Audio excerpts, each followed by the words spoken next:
এই বটতলায় রিকাবি বাজার যেখানে দাঁড়িয়ে এই ধানের শীষের প্রেমিক শহীদ প্রেসিডেন্ট জিয়াউর রহমানের আদর্শকে লালন করে যারা ব্যক্তিগতভাবে আভিজাত্যের কারণে শিক্ষা যোগ্যতার কারণে এই যে একটা টুলের উপর আমরা দাঁড়িয়ে আছি, এই টুলটার মধ্যে আপনারা দেখেন কারা কারা এইখানে এই রিকাবি বাজারের দীর্ঘ ৩৭ বছরের ঐতিহ্যের মধ্যে যিনি গড়ে উঠেছেন, ঐতিহ্যকে ধারণ করে এই জাতীয়তাবাদী দলকে তারেক রহমানকে বেগম খালেদা জিয়াকে সুসমন্বিত করেছেন ইনশাআল্লাহ।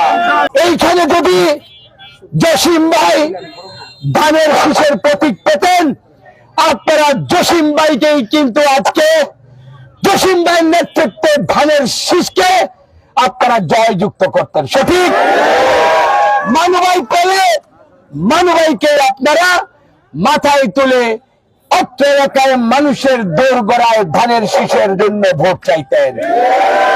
শহীদ কমিশনার এখানে সুলতান বলেন, আমি যাদের নামই বললাম, তারেক রহমান বলেছেন ব্যক্তির পরিচয়ে ধানের শীষের চেয়ে বড় কোন শক্তিশালী ব্যক্তি জাতীয়তাবাদী দলে হতে পারেন না।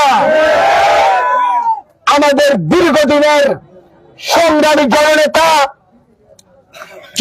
জনাব আব্দুল হাই ভাই, শামসুল ইসলাম সাহেব, সিদ্দিকুর রহমান সাহেব এই এলাকার প্রতিনিধি হয়ে জাতীয় সংসদে গিয়ে আপনাদের এই এলাকার মান সম্মান, এই বাংলাদেশে মুন্সিগঞ্জ রিকাবি বাজার কিন্তু অনেক কারণেই কিন্তু এইটার একটা ঐতিহ্য রয়েছে।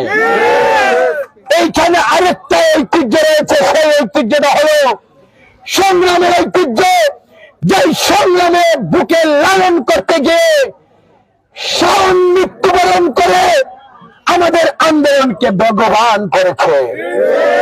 আকবর তার রক্ত দিয়ে আমাদের বিবেককে শানিত করেছেন।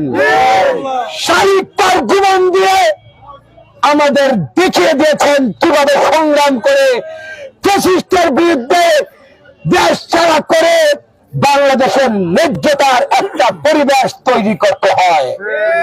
এতগুলো সংগ্রামের ইতিহাসের পরেই কিন্তু 17 বছরের লালিত আমাদের যে স্বপ্ন হলো মানুষ তার নিজস্ব ব্যক্তিত্বে, নৈতিকতায়, দেশপ্রেমে, সার্বভৌম এবং নাগরিকের যে অধিকার বেঁচে থাকার, সেই অধিকার প্রয়োগের একমাত্র আমাদের সেই শক্তি হলো ব্যালটের শক্তি, যেটা আগামী 12 ফেব্রুয়ারি আমার আপনার ব্যালটের ভোটে বাংলাদেশের ন্যায় ভিত্তিক ন্যায্যতার এক দেশ হবে।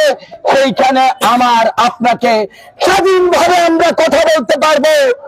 আমরা হক হালালি জিন্দেগি দিয়ে মানুষকে সেবা করে, মানুষকে অত্যাচার না করে, কোন মাদকের সেবনকে আমরা প্রশ্রয় না দিয়ে, কোন বালু মহলের ভাঙনের কারণে আমার প্রান্তিক মানুষের হৃদয়ের হাহাকারকে যেন আমাদের শুনতে না হয়, এরকম একটা পরিবেশের জন্য 12 তারিখ আমরা ইনশাল্লাহ এমন একটা সুযোগ পেয়েছি। আমি ব্যক্তি কামরুজ্জামান রতন আপনাদের কাছে কোনো ব্যাপার কখনোই মনে করবেন না। আমি আপনাদের সামনে ওয়াদা করছি, এই মানুষগুলোর ঐতিহ্য রয়েছে, এই ঐতিহ্যের বাইরে মুন্সিগঞ্জের জাতীয়তাবাদী দলের তারেক রহমানের বিপক্ষে গিয়ে কেউ কখনো এই মাটির ইজ্জত কখনো বাড়াতে পারবে না।